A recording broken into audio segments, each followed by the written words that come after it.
The worst possible outcome for the world is to take the Iranian nuclear program on and leave it standing.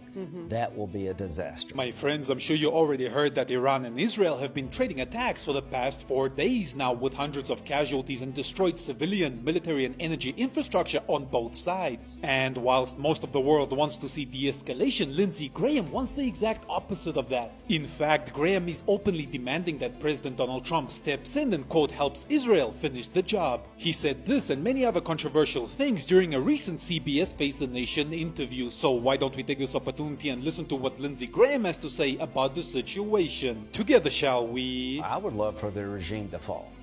If you don't, if you want this regime to stay in power, you're wanting people to oppress the Iranian people. You want people to threaten their neighbors, to be the largest state sponsor. Who wants the largest state sponsor of terrorism to stay in place? But regime change is not the policy of the United States. It is not the purpose of this attack yet. But if there's one attack on an American anywhere in the Mideast by Iran, then you'll get regime change. So what are we dealing with? We're dealing with a non-negotiable part of the deal.